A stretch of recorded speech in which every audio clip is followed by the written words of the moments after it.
Welcome to KUOW's Speakers Forum. I'm Kendra Hanna, filling in for John O'Brien. In this episode, Kat Chow is a writer, journalist, and founding member of NPR's Code Switch team. In her new book, Seeing Ghosts, she tracks the ways grief and loss have touched her family across decades. In 2004, when Chow was 13, her mother died of terminal cancer. She writes not only about the after effects of that loss, but of the woman who raised her as a character and as a person. Kat's mother was a lover of practical jokes with a sometimes dark sense of humor. When she was 9 years old, she told Chow that when she eventually dies, she'd like to be stuffed and taxidermized so she could sit and watch her daughter. Chow is a graduate of the University of Washington. Several scenes in Seeing Ghosts take place at the UW, and some of the book itself was written during her time in Seattle. Fitting for a book about how events can reach through time, Chow is in conversation with two of her former professors. Leilani Nishimi is the author of Undercover Asian and a professor of communications at the University of Washington. Sean Wong is also a professor there in English and the author of Home Base and Americanese. Elliott Bay Book Company presented this conversation on August 31st. It's really meaningful to be on this Zoom with two of my professors from UW, Sean and Leilani. It's so cool to have you here. I could have only... I don't think I could have even imagined that this would have been a possibility 10 years ago when I was your student. One, that I would have written a book that I was so proud of, but then also that I'd get to talk about it with both of you at the same time on this thing called Zoom. But what's really exciting is, in a way, this book has been more than a decade in the making, whether I knew it or not. And Seattle, as Rick was mentioning, was so pivotal to how I was shaped as a writer, not even just in terms of the craft itself, but just the close read of Asian American studies, which I learned from Leilani and I learned from Sean. And so I will be reading a portion of my book that comes from sort of the last section, and it is set in Seattle, and I'll be jumping around a little bit, but hopefully it won't be too hard to follow. I was heading into my dorm when a stretch of sirens sounded off in the distance and approached campus. I would later learn that a man named In-Soo Chun had stopped along the oversized concrete and brick platforms in Red Square near the university president's office. For a couple of years, Chun worked for the university as a custodian. Among the throng of students meandering to their next class, he doused himself with gasoline. Then he lit himself on fire. The school newspaper published a photo of Chun engulfed in flames. Seeing this image all these years later, I feel a similar revulsion and need to click away from the screen. A crowd of students surrounds a blazing mass, which, upon first glance, is easy to mistake for anything besides Chun's engulfed body. Students dump water on Chun and try to beat away the flames with their jackets. Everybody looks in motion, bodies leaning toward Chun. Why did he do it? Many asked afterward. The university's narrative, which most seemed to accept, was that Chun was mentally unstable. A few people online wondered, though, if Chun's self-immolation was a form of protest. They mentioned that Chun was Korean, implying there might be something cultural at play. I wasn't satisfied with these theories, certainly not the latter. I did not know enough to draw any conclusions, but for weeks I kept surfacing Chun's story in all of my conversations. "Don't you just keep thinking about that man?" I found myself saying to new friends, the guy I was starting to date, people I met on campus or at parties. "I don't know," they said. They entertained me for a few minutes before they slid us towards safer topics, as though talk of death was contagious. A few years later, one of my friends will write about In-Soo Chun for the school's paper. Chun was in his 60s and worked for 2.5 years as a custodian for the university. Chun had left behind a manifesto that revealed that he thought the university had a covert drug and prostitution ring, and that there were Korean operatives who had infiltrated the custodial department. He was certain that he was being monitored. He also wrote that he had, since 1987, seriously suffered with a thought disorder and a brain slash and a sudden blackout and memory loss. I couldn't articulate why his death stuck with me. His circumstances were different from my parents, but something about him brought them to mind, and the way they seemed alone in their interior lives. There was the obvious connection that they were all immigrants, but there was also the way in which their needs in life had slipped beyond notice. How Chun returned me to a defensive stance, so bothered by how easy it was to look past stories like his. A week after Chun's death, I woke in the middle of the night, sweaty and fevered. In a panic, I burst into the hall, freshly nightmared. I ran into a girl I'd chatted casually with a few times. She lived a few rooms down on what my friends and I deemed the quiet side of the floor, where everybody kept their doors closed so they could study. She unlocked the communal bathroom's door. "Can you tell me that I'm not dreaming?" I floated into the bathroom after her. "I just had a nightmare that I was possessed." I paced frantically by the showers. "Can you please tell me that I'm awake?" She led me to a bench by the sinks, still carrying her bathroom caddy. "You're awake," she said. Her voice soothed me. I fanned my t-shirt and took deep breaths. It was Insu Chun's death that had me so bothered, I was certain. I would not realize until a week later, after visiting the medical clinic on campus, that the stomach pains I had experienced for the past weeks were symptoms of a kidney infection. "You're okay, she repeated. "You're okay." It only occurs to me now that I had wanted somebody to tell me that for years. Your death warped me. I had not realized that all this time I had taxidermized myself. My grief had entombed me in my emotions. It made me hyper attuned to the ways we exchange our bodies for ash. Thank you.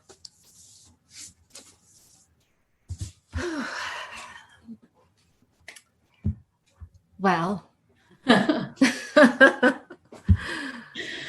Oh, yes, it is. I actually really was struck by that particular passage. And I think I remember from way back when, one of the first conversations we had was about that particular incident. Yeah, it was so impactful. I mean, not to linger too long on it, but I mean, that happened my freshman year of college at the UW. And I think one of the things I understood and could not put to words was just the kind of loneliness that it left in me.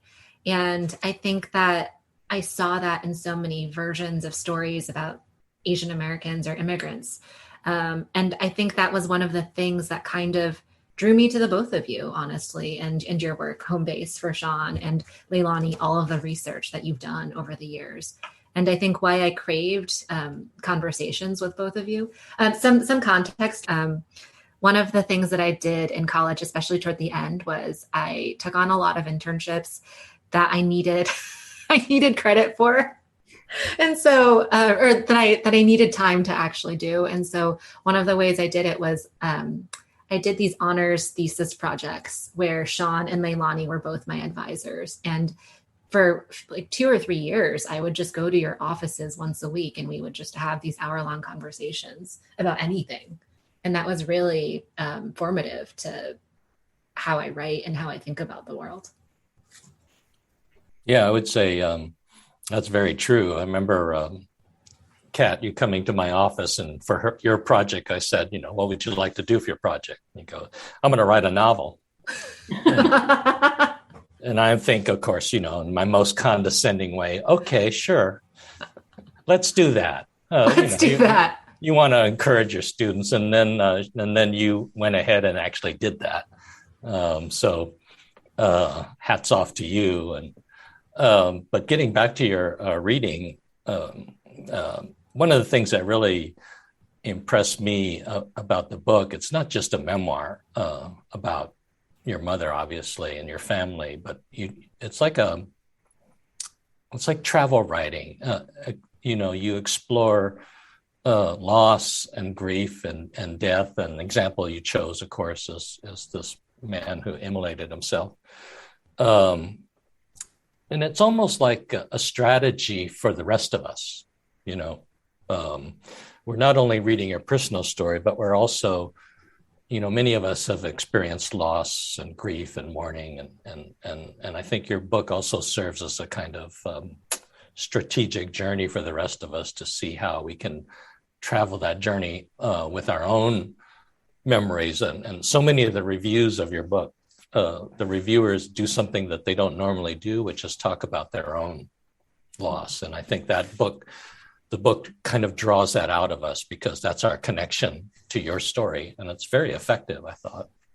Oh, thank you for saying that. That means a lot. I mean, I knew when I wrote this that I wanted to be able to write in a way that didn't necessarily follow, a chronological order, but writing in a way that would allow me to not only trace memories of my father and my mother and my sisters and the losses that shaped my family over generations, but I wanted to be able to demonstrate sort of the lens through which I see the world and how I make sense of not just grief, but I think loss in general, loss of,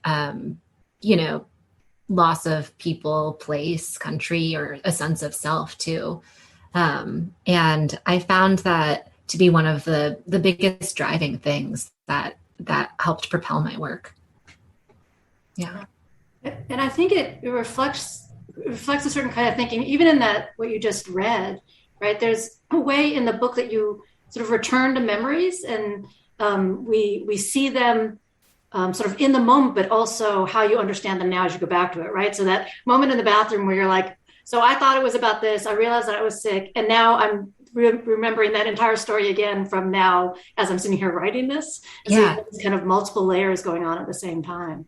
Yeah, thank you for noticing that. I think one of the things I really wanted to do was try and ground it from a more current narrator who can then sort of correct memories as it is. And actually, one of the things that I sort of skipped over because it made the chapter or excerpt too long was I mentioned in this little excerpt about Insoo Chun reading or watching the Wayne Wang film, 1,000 Years of Good Prayer, Leilani, which you had recommended me and which I wrote part of my honors thesis about. And it was really fascinating, not to make this whole conversation about my time at the UW with you two, but I mean, it could be, but it was interesting because, one of the things I was doing in this chapter was thinking about this movie, which is based off of a short story by Ian Lee, 1,000 Years of Good Prayer. And it's so much about this character named Elon and her father figure and the ways that there's just so much distance between them. And I remember reading that as a 20-year-old and thinking that so much of that story was about language differences. And I was probably fixated on my own ability to speak Chinese, which Sean, I know we also have spoken a lot about over the years. And this character also who, was just the language differences between them. But as an adult, I realize now the other layers that were just so apparent. And so I wanted to include that. And, this chapter for that reason was one of the hardest ones for me to write in terms of trying to show the different perspectives of thought and how a brain can kind of mature. I think that that's a great comment. I think one of the things I wanted to ask was, your training as a reporter and on NPR, you bring in your memoir, you bring a lot of people into the conversation. It's almost as if you're interviewing them, like Ann Chang and Diana Nguyen. You bring other people's take on grief and loss into the conversation as a kind of along with in your journey through your own memoir, and I see what you just said as sort of an example of that. Yeah, thank you. I mean, I think one of the many reasons why this book was hard was because I needed to figure out a framework for this. And I think that as a reporter, and also just as someone who likes to procrastinate, one of the ways that I prepare and the thing that I like to do most, aside from write, is to just research and read a lot and talk to people. And one of the really helpful books, or actually two of the really helpful books that helped craft Seeing Ghosts was, I have it right here on my bookshelf. Racial Melancholia by David Eng and Shin-Hee Han, and then The Melancholy of Race by Anne Anlin Chang, Sean, which you just brought up. And I knew that I was chasing this feeling, kind of like what I was saying about Insu Chun and having his death just resonate so much with me. And so I understood that for the past 10 years or so, I needed to try and lean on my ability as a reporter to kind of pull in all of this research, but also form an argument. Because I think one of the things that this book does is it examines the question of what is it that we owe in terms of what do we owe in death or what do we owe to our parents. But it also tries to, make a few arguments about loss as it relates to race or, being the daughter of two immigrants from Hong Kong. And how it's just so pervasive and not just tied to one single person. Yeah. Yeah, I think if I can ask one more question here. Yeah. The example you gave actually covers a lot of ground, and the other one is the immigrant. And in your book, you write the immigrant family tries to preserve a history and a life that the surrounding resist. They try to invent a new way of being while always seeking a home within the negative space. What you read actually sort of supports that so beautifully. But it's also this idea of naming. We Chinese have a lot of names, and you actually go through that. Like your mother, his name is Florence, right? But It's actually something else, and so. And so that's that idea. I think a great example of that, of immigrant family, trying to belong in the space in which that sort of resists them at the same time. Yeah, that's exactly what I was trying to show. While also focusing not too much on, so much of this book is about survival too, in terms of how my father tried to survive and make a life for himself, and how his own upbringing what influenced and shaped that. But same with my mom. But I also wanted to show the joys and the little quirks of each of them. It's funny that you both mentioned, or Sean, you mentioned the novel that I was working on, because I don't think I could have written this book had it not been for that novel, which you both have read many years ago in very draft form. I see us all kind of smiling. You gave us both the same homework? No, you did a totally different project for me. I know, but I still had you read it, Leilani. I don't know. I just think that I've always kind of been reaching toward, these portrayals, and it took me a long time to be able to craft them. So it's very surreal to be talking about this now. We spent a lot of time talking about your father. We did. Both the real version as well as the fictional version. Yes, we did. And I think talking for a decade and a half about a character can really help bring them to life in many, many ways. Thank you. Yeah. So, well, thank you both for all of those hundreds of hours over the years of conversations. Yeah, I was actually interested in how much your dad became central in the book, right? It starts off being about your mom, and a lot of the, kind of the stuff in the back, or the first lines of all the reviews are about your mother. But it seems like this is really so much your dad's story. So kind of, did something change as you were writing it? Was that always your intent? I think that I knew this story was going to be about both parents, and I wasn't quite sure how to, when I first set off writing, how to really signal to people that this is a book about my family. I think that's why I don't love calling this book a memoir about grief, because then they immediately latch on to the fact that it's about my mother's passing. But I really understood pretty early on in the process, and it was because of my editor, Maddie Caldwell at Grand Central Publishing. She had pointed out that there were so many parallels between my mother and me in terms of being the youngest child, and also in terms of having a mother die young and having all these worries about the body. But that there were also quite a few similarities and parallels between my father and me too. And it was then that I was able to really try and figure out how to tell each of my parents' stories and sort of weave, the questions that I have. And another reason why my dad simply became such a big part of this too is because he is the carrier of so much family history while also being a person who doesn't necessarily want to talk about it or readily talk about it.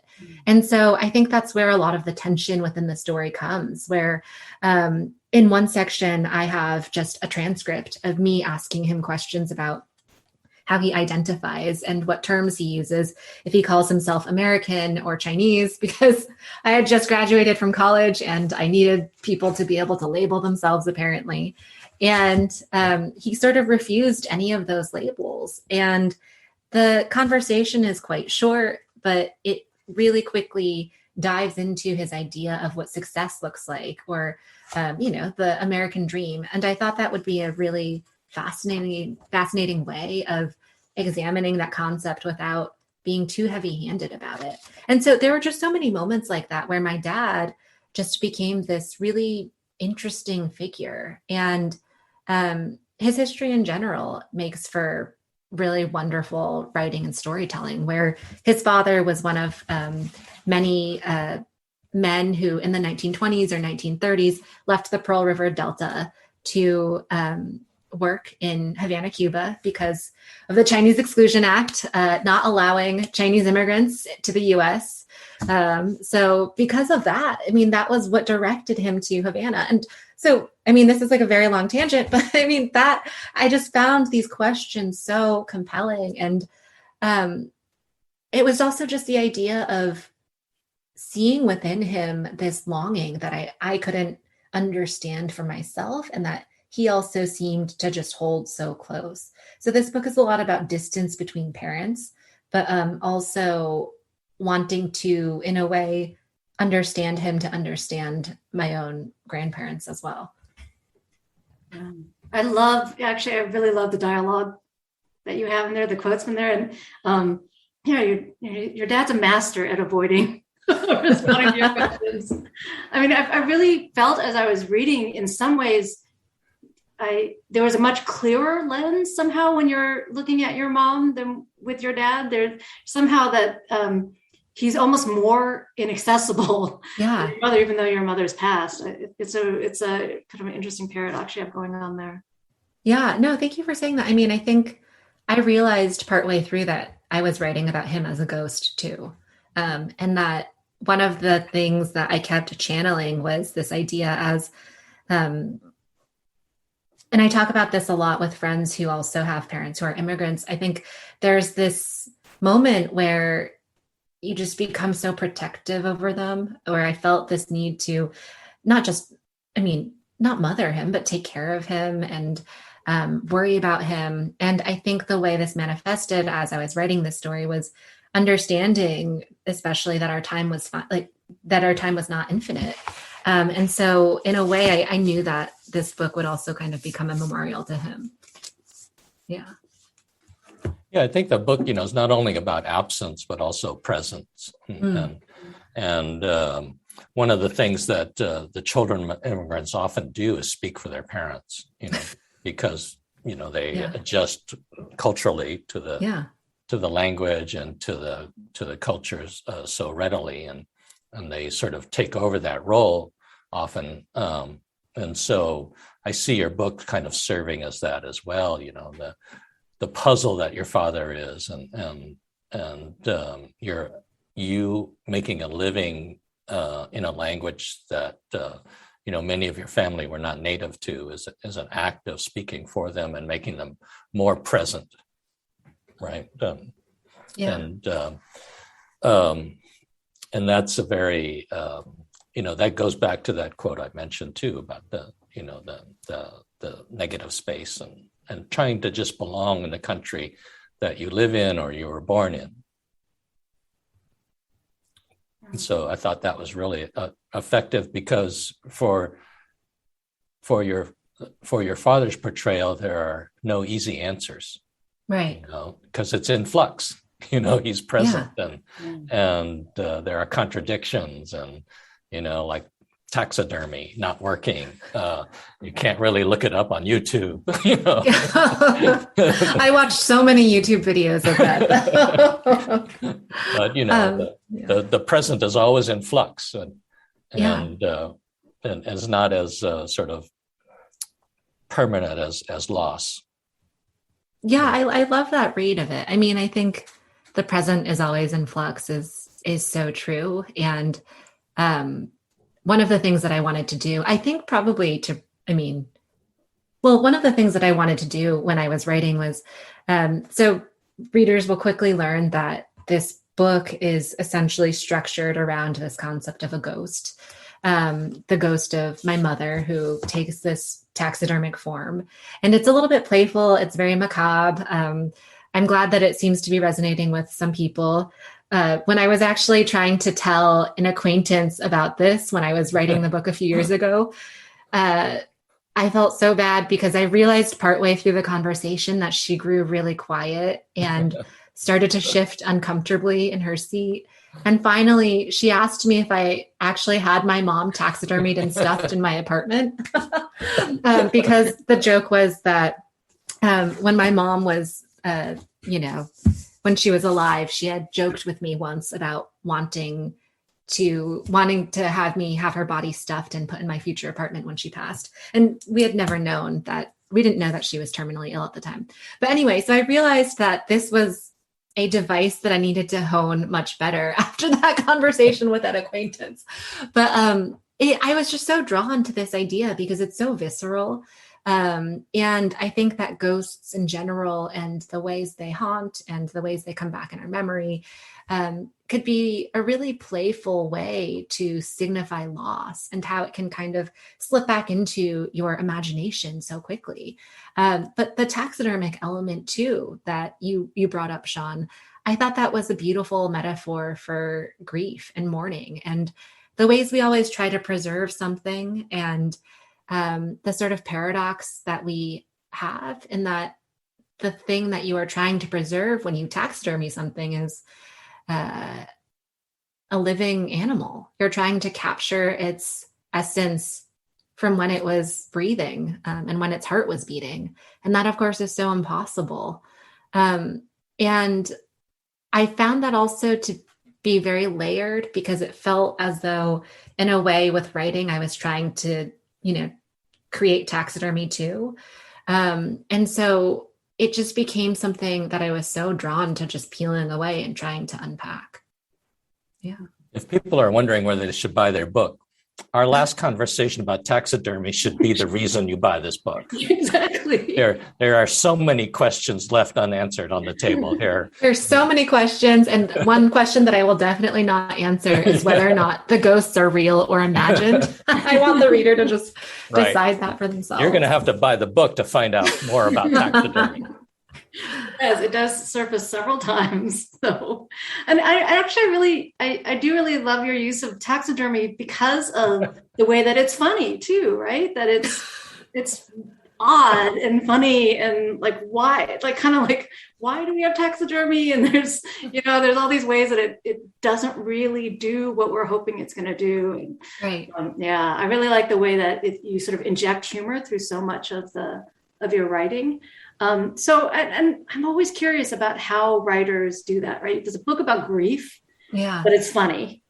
I love this cover. I feel like it really embodies a lot of the what's going on in the book. So can you talk a little bit about writing with humor in your? Yeah. Well, first of all, I'm so flattered that you think it's funny. I was so worried when I submitted this book to my editor that it was just profoundly messed up and that nobody would understand it or that it would be very heavy. And I really wanted to capture my family's playfulness and the wryness and the ways in which we all sort of inherited my father's dryness and my mother's cheekiness, so to speak. And I think I did that by really leaning on their idiosyncrasies where, my father and his loud speaking voice, and my mother and her teeth face and the way she can't wink. So she blinks with both eyes. And I wanted especially these traits in my mother to be, to sort of return in her ghost form, and to have it be a little bit strange and perhaps off-putting, and it would sort of throw the reader off balance. But as a writer too, it was just really fun to conjure my mother this way, and to think about her sort of in a form that wasn't quite as tragic as she was, in her last moments. And in a way, it was sort of a defense mechanism too, because I wanted to insist that my mother was not just the circumstance of her death, that she could live on and that she could be something completely new. And I found that really special as a writer. Yeah. Did you find as a reporter, in some ways, when writing a book like this, you have to interview your mother, and but because she's not here, you have to provide the answers too. You're asking her questions, but providing answers or asking other family members to answer for you. Was that part of the process? Oh, that's a really good question. I have never thought of it that way. That kind of gave me chills, because one of the hardest parts of writing this book that hurt, actually, it was very painful, was understanding all of the things I would never be able to ask her. Right. And the ways that some of these things are just unknowable. And I think that's why I tried to write into the uncertainty of, for example, there's one passage I'm thinking about where I'm 13 and I'm watching my mother in one of her last conversations with her sister and her brother. And they're speaking in Cantonese, which is a dialect I don't understand fluently.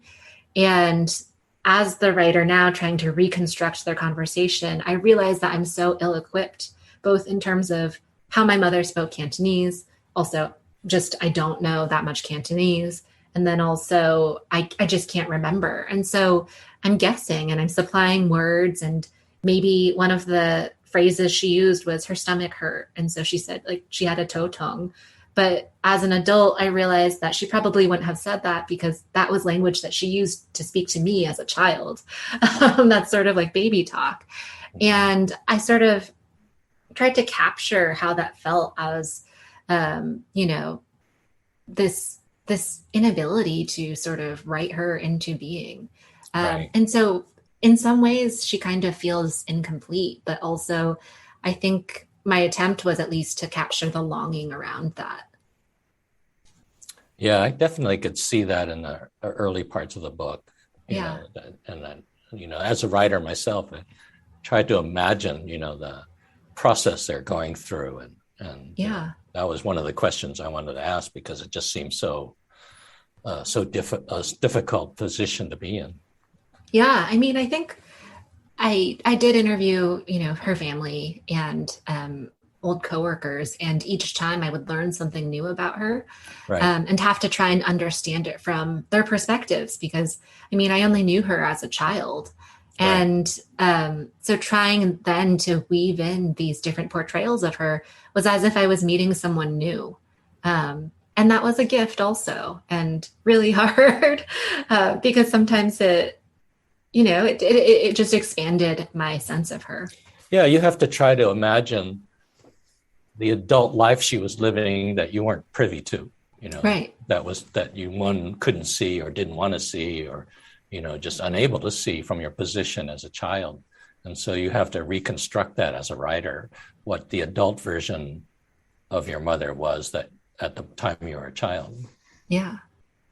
Most certainly. I know it's shocking, but adults don't often tell their children everything. Most days. So it looks like we have a prompt here in the chat for people who are interested in asking questions. You can go to the Q&A button down here at the bottom of the screen, and you could ask questions there anonymously, or you can put them in the chat if you're interested. And you can ask almost any question, and you can ask questions to Sean and Leilani about what type of student I was. I don't know. Excellent. She got all A's. I got all A's now. I basically, preferred office hours with you two to taking other classes. So they weren't actually office hours. It was what I always refer to as writing therapy. Yeah. Okay, so we actually do have a couple questions. Okay.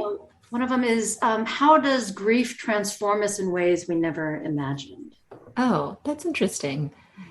I think, one thing that I understood was this book was going to be about a protracted grief, stretched over so many years. And when I was a young child, I think I felt that, very conflicted over how to consider this grief of my mother.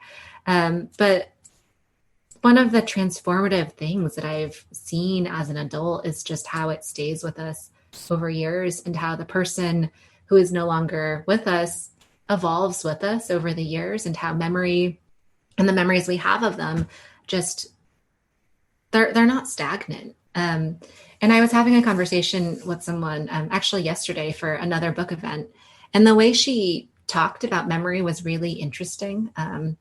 This was Coral from Bookshop Santa Cruz. And she basically said that for her, in her eyes at least, memories are basically the last time we've ever thought or considered something. And so the memory of my mother is actually really, the memory of the last time I thought about her. Or so like it's just so specific. And she sort of talked about how sometimes it made her hesitant to even want to remember someone or think about a specific instance in her life. And I found that really profound, because so much of this book was about wanting to turn away from our past and wanting to turn away from history, and observing the ways my father did that, and observing the ways my mother did that, and trying to pull these thoughts out of them and to try to build this archive. And so it was really important for me to show the ways that we reinterpret these ideas over and over and over again. And that can be really comforting. Yeah. I think one of the things that's interesting is that because you have a father and sisters, one of the interesting things about the book is that grief is shared, and a lot of times people aren't able to sort of have that support system. And I think one of the things that really came through in your book is how family operates, in that vacuum. And I thought that was really valuable, and will give readers that kind of strategy of how even a family that has, some quirks, but it really, that's one thing that really came out, is how that family structure holds up in the face of something of a trauma like this. Yeah. Well, can we give a shout out to Home Base? I mean, that was one of the, Sean's like, of course we can talk about Home Base, but it was one of the, when I met you in 2009 or so, that was one of the books that I found so profound, so spare in its portrayal of loss. And I think that the family structure that you write about just has always kind of stuck with me, in terms of it's just a very searching book, and so I really appreciated that. The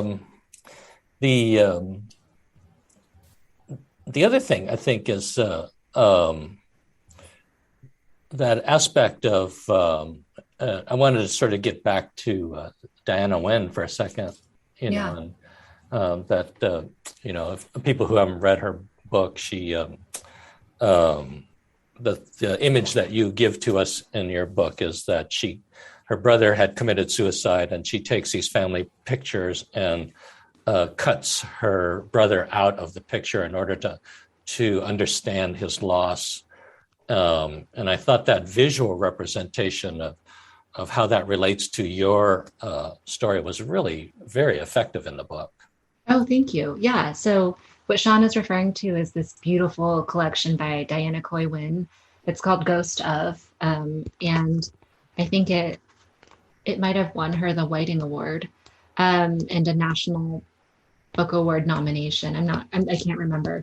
But I found just the way she wrote about loss, and she's talking about working in these negative spaces. And she gave this interview where she spoke about being afraid to look at family photos because she was afraid of the absence that she would see, and how it was important for her to inhabit them. And I found that so striking and so painful and so full of all of the things that I was trying to channel with seeing ghosts. And so in a way, a lot of this book is in conversation with her work. Yeah. Mm-hmm. I felt like your book had a lot of those kinds of moments too, where there's a really strong image. There's something very visual. I mean, you include photographs as well. Yeah. But it seems like those kinds of moments, these kind of visual moments, really are important for the book, and they really stuck with me. And one of the ones that I keep going back and thinking about, you describe your brother's headstone, which your father removed and put in the backyard, I guess for safekeeping. And these vines were growing over it, and it just was such a striking image. I wonder if you could talk about that a little bit more and why it's significant for you. Yeah. One of the things that I really wanted to include and pay careful attention to in the book was all of the imagery around memorials or headstones. My mother's lack of a headstone, my brother's tombstone that was transported to our yard after his body was removed and cremated to be reburied with my mother. And I loved sort of the uncanniness of showing how it felt to have this tombstone in a residential neighborhood. And I loved the idea of showing the imagery of my father's garden, just running amok over the stone, and the way his type of loss and type of grieving could feel so wild and overgrown, but how beautiful and particular that was for him. And so again, throughout the book, there are so many different images of cemeteries, or, whether it's a historical cemetery in Hartford, Connecticut, where a man named Young Wing is buried, or whether it's the enormous tombstone of a man who was struck and killed by lightning, Londorsa, whose wife, Neva, created a very strange memorial to him that she could sort of peel back to see his face. I really wanted to make each of these moments and each of these scenes really striking for the reader, so that it could sort of drive home, hopefully, the idea of the objects that mark us are, they might feel permanent, but the meanings that we layer on them are so dependent on who we are and the circumstances in which we come from. Yeah, and I love the way you introduced that particular scene with, you're talking about I was taking out the garbage, and I walked by it as I was taking out the garbage. I just thought it was great the way it kind of undercuts maybe some of the that stone is still there, and I still worry that neighborhood kids are going to be playing in the yard and see it and really worry, but we'll leave that for when it happens. It's so Chinese to do that. But it reminds me of I teach in Rome, and somebody has to do that. But I take study abroad classes there, and one of the things that I do is I take them to the Protestant cemetery where Keats and Shelley are buried. And I remember one year taking my students there, as a sort of literary journey to go see Keats and Shelley's grave, and so we tour the Protestant cemetery, and we come out, and I have them seated, and we're sitting there talking, and I said, "So, what are you thinking?" And there's just all these blank faces facing me, and I said, "You do know who Keats and Shelley are, right?" And they go, "Yeah." But it turns out that a majority of them had never been in a cemetery. Oh. And it just did not occur to me to prepare them to be in a cemetery. Interesting. Wow. Somebody my age has been in a cemetery more times than I can remember. And I looked at them and I go, oh my God, I'm sorry. I didn't prepare you to be among the dead. Yeah. Right? And I just sort of thought, okay, let's back up, Yeah. and so one of the things about your book, not to talk more about my story, but one of the things about your book, I don't know if you considered it, but you might be speaking to people who never experienced any loss or that level of grief, family grief and trauma. And I just wanted to know if that was something that was on your mind too, or if it ever came up between, while during the writing. It actually hadn't. And the story that you just told is, it's surprising because it's just so outside my experience, but I can see how that would be so stunning, and maybe disturbing to the students. I don't know. It was very, very disturbing. Yeah. And I think that I grew up around so much death, but also being quite afraid of it. And so I think my fear of it is probably channeled in a lot of the writing. And so perhaps the irreverent take on it sometimes will help readers who are not as tuned in or experienced with death. But it's just so inextricable from my sense of self. The way I see loss and the way I see what it means to be the daughter of immigrants from Hong Kong too. And so it's hard to even just imagine outside that perspective sometimes. Yeah, I think it's interesting because, you might find down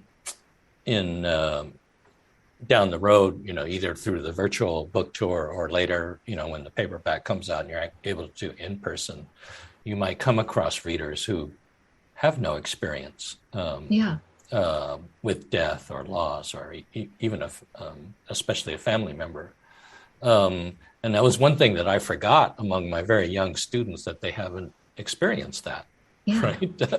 And I had to begin a conversation, much further back, because I was walking through the cemetery, giving a lecture, talking at the top of my voice, and and they had no idea how to act, because I always assumed that everyone has some personal experience, but they don't. And so anyway, part of your part of your book may speak to an audience like that. And I think it also will speak to a lot of, probably specifically Chinese American readers too. I've already been hearing some really lovely things about just some of the grief customs and the rituals around burning incense or joss paper, which is, it becomes this thematic element. And when I was writing that, I knew that I didn't want to write toward explanation, because I've spent so many years trying to explain, being a reporter, explain things to people in ways that will make them hopefully more empathetic or just have a basic level of understanding.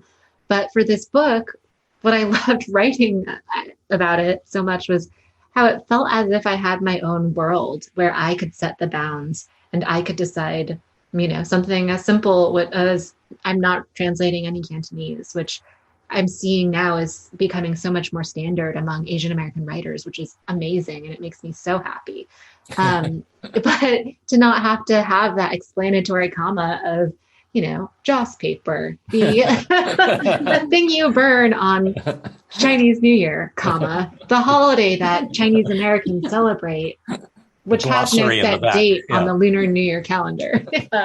And then until finally, the book is just a whole series of explanatory commas, and you don't really know what you're reading anymore. So in a way, also, it felt really lovely to sort of be writing toward something so specific.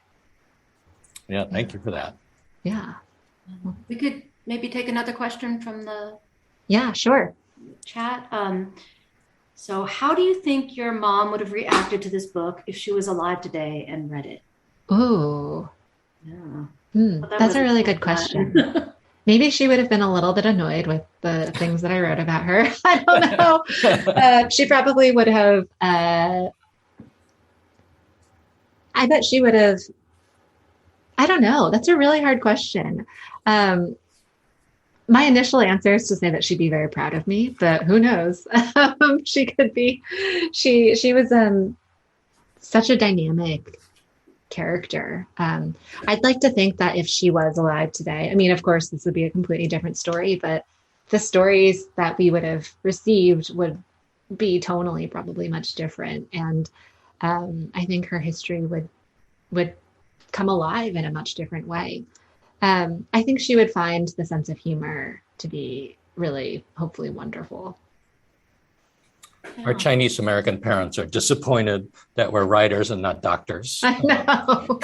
She would have been mad that I wasn't an equine vet like I'd written about. All right. That's all those horseback riding. That I didn't go to Tufts University and that I instead went to the University of Washington. There you go. Yeah. Sorry, Mom. Yeah, I think that initial response, though, about how it's really, how can you know, right? And you talk about that a bit in the book, too, that, part of what you were trying to, confront is that your mom's death is part of who you are, right? Part of what made you who you are. Because what kind of writer you would have been otherwise. Yeah, I mean, I think it for me all goes back to that idea of racial melancholia, the Anlin Chang, David Ang, Shin-Hyan.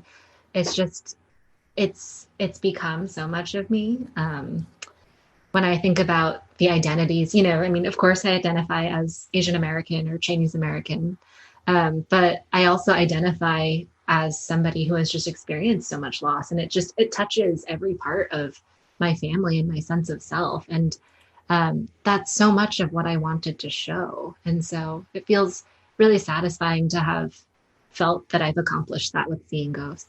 Yeah, that's so true. On a side note, when I was chair of the English department, we offered Ann Cheng a job at UW, and she turned me down. Oh, no. The one that got away. The one that got away. She's, for some odd reason, wanted to go to Berkeley instead. But we've become friends since then, so that's great. I just want to say, as we're coming near the end here, congratulations on the book. As one of your former teachers, I'm just so proud of you.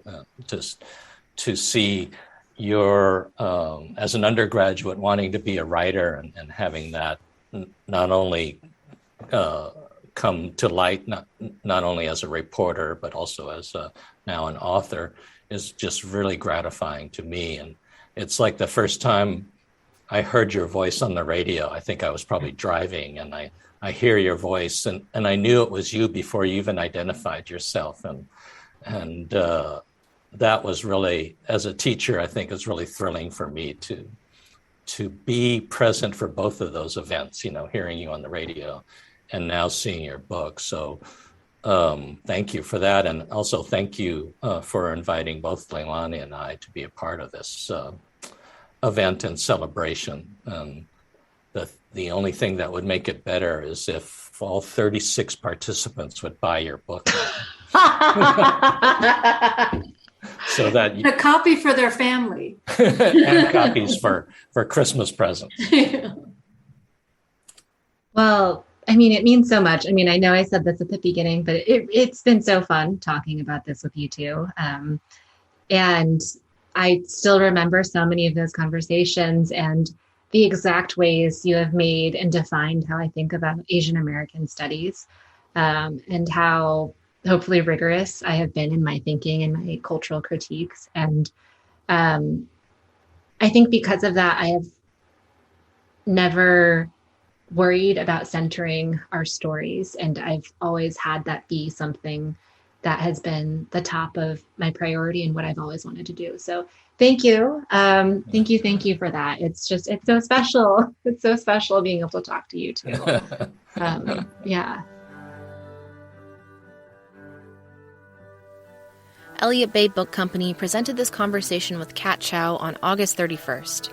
To find the full event and other great Seattle area talks, go to our website, kuow.org/speakers. While you're there, subscribe to our podcast and share your comments. Thanks for listening. Tune in again soon. Good night.